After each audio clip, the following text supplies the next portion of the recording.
Film की शुरुआत साल 1964 से होती है। एक छोटी सी चाय की दुकान के अंदर हम लोरेन वॉरेन और उसके पति एड वॉरेन को बैठे हुए देखते हैं। माहौल साधारण लगता है, लेकिन यहाँ बुलाए जाने की वजह बेहद डरावनी है। एक लड़की ने उन्हें यहाँ इसलिए बुलाया था क्योंकि उसके पिता का दावा था कि इस दुकान में कोई बुरी ताकत मौजूद है।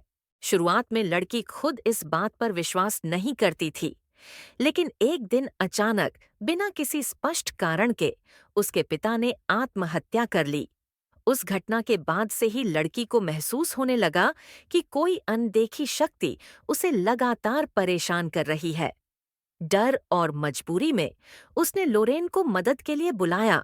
लोरेन दुकान के अंदर जाती है और वहां एक आईना देखती है।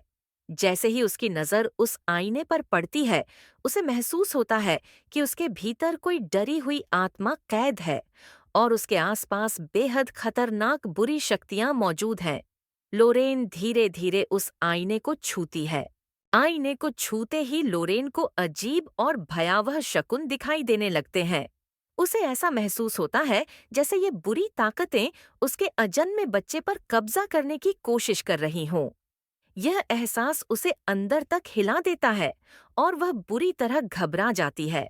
अचानक दुकान के बाहर तेज तूफान और मूसलाधार बारिश शुरू हो जाती है। आसमान में बिजली चमकने लगती है और वातावरण और भी डरावना हो जाता है। इसी बीच लोरेन को पेट में तेज दर्द उठता है। हालात बिगड़ते देख उसे तुरंत अस्पताल ले जाया जाता है। डॉक्टर पूरी कोशिश करते हैं, लेकिन जब लोरेन एक बच्ची को जन्म देती है तो वह बच्ची मरी हुई होती है। यह पल लोरेन और एड दोनों के लिए असहनीय दर्द लेकर आता है। जैसे ही बच्ची का जन्म होता है, अस्पताल में अजीब घटनाएं शुरू हो जाती हैं। लाइटें पहले टिमटिमाती हैं और फिर अचानक बुझ जाती हैं। बाहर चल रहे हिंसक तूफान के बीच अस्पताल के अंदर चीजें टूटने लगती हैं। डॉक्टर और नर्सें भी डर जाती हैं। लोरेन को वही बुरी ऊर्जा महसूस होती है जो उसने पहले उस आईने के अंदर देखी थी। उसे समझ आ जाता है कि यह सब उसी शक्ति का किया हुआ है। आंखों में आंसू लिए लोरेन भगवान से प्रार्थना करती है। वह अपनी मरी हुई बच्ची को बचाने के लिए गिड़गिड़ाती है। और तभी एक चमत्कार होता है। सिर्फ 1 मिनट बाद बच्ची में जान लौट आती है। लेकिन जिन हालातों में उस बच्ची का जन्म हुआ था, उन्हें देखते हुए यह साफ था कि वह एक सामान्य इंसान नहीं हो सकती। वह बच्ची आगे चलकर जूडी कहलाती है और उसकी जिंदगी शुरू से ही असामान्य होती है। अपनी माँ लोरेन की तरह जूडी भी बचपन से ही अजीब और डरावने दृश्य देखने लगती है। ये दृश्य उसे अंदर से डरा देते हैं। लोरेन चाहती थी कि उसकी बेटी एक सामान्य जीवन जिए, इसीलिए वह जूडी को समझाती है कि ये सब केवल उसका वहम है। वह उसे कुछ खास मंत्र सिखाती है जिनके जरिए वह इन डरावनी चीजों से खुद को बचा सके। जूडी के जन्म के बाद लोरेन उस आईने के केस को पूरी तरह भुला देती है।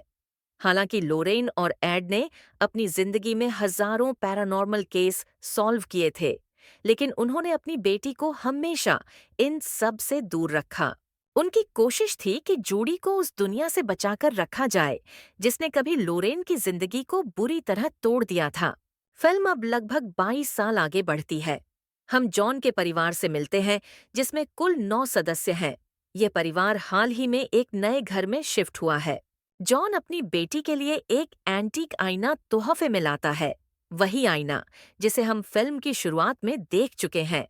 जैसे ही वह आईना घर में आता है, उसकी बुरी ऊर्जा फिर से सक्रिय होने लगती है। घर में जश्न का माहौल है। सब मिलकर केक काटने की तैयारी कर रहे होते हैं। तभी अचानक मोमबत्तियां अपने आप बुझ जाती हैं। अगले ही पल छत का एक हिस्सा गिरकर नीचे आ जाता है। इस हादसे में जॉन की बेटी बुरी तरह घायल हो जाती है। यह साफ संकेत था कि उस आईने के साथ कुछ बेहद गलत जुड़ा हुआ है। यही फिल्म बताती है कि यह कहानी एक सच्ची घटना पर आधारित है। यह लोरेन और एड वॉरेन की जिंदगी का सबसे खतरनाक पैरानॉर्मल केस था, जिसने उन दोनों को अंदर तक हिला दिया था।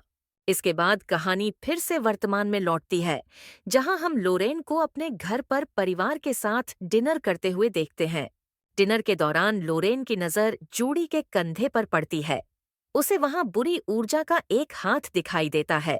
हैरानी की बात यह थी कि जूडी भी उसे देख पा रही थी। लोरेन तुरंत उसे शांत होने का इशारा करती है और वही मंत्र पढ़ती है जो वह हमेशा बुरी शक्तियों को दूर भगाने के लिए इस्तेमाल करती थी। जूडी भी मंत्र दोहराती है और हाथ गायब हो जाता है।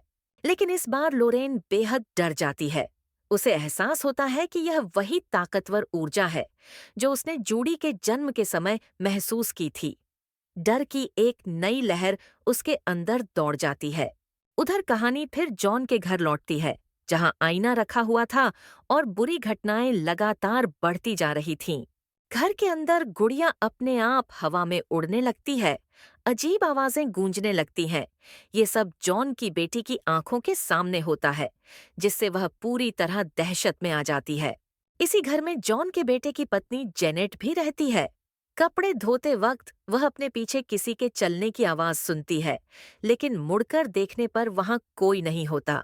रसोई में जेनेट फोन पर बात कर रही होती है, तभी अचानक कोई उसकी फोन लाइन खींचने लगता है। पहले उसे लगता है कि शायद बच्चे शरारत कर रहे हैं, लेकिन जब वह देखती है कि वहां कोई नहीं है, तो उसका डर सच में बदल जाता है। अब उसे पूरा यकीन हो जाता है कि घर में कुछ बहुत गलत है। जॉन की बेटी को गुड़िया के पीछे एक बूढ़ा भूत भी दिखाई देता है। बच्चे इतने डर जाते हैं कि जब जॉन और उसके परिवार के बाकी सदस्य घर लौटते हैं, तो वह उन्हें सब कुछ बता देती है।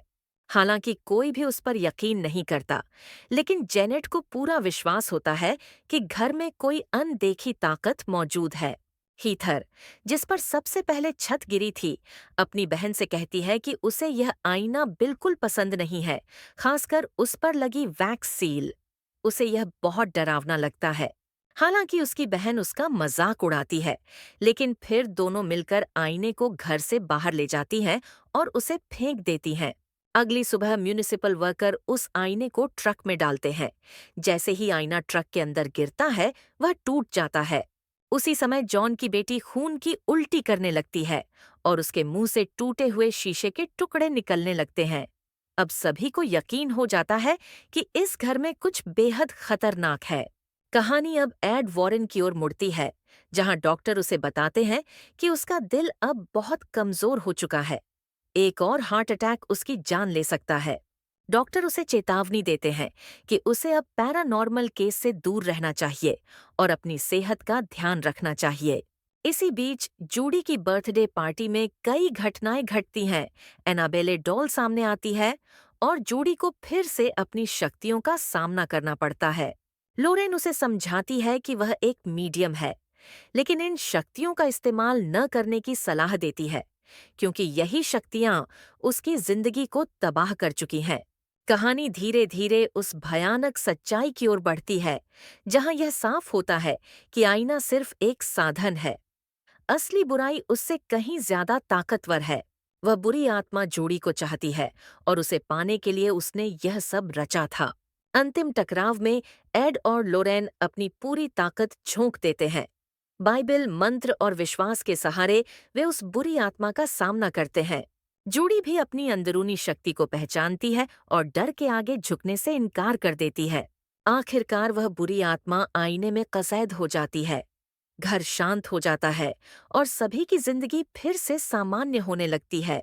जॉन का परिवार, लोरेन, एड और जूडी सब उस भयावह साए से बच जाते हैं।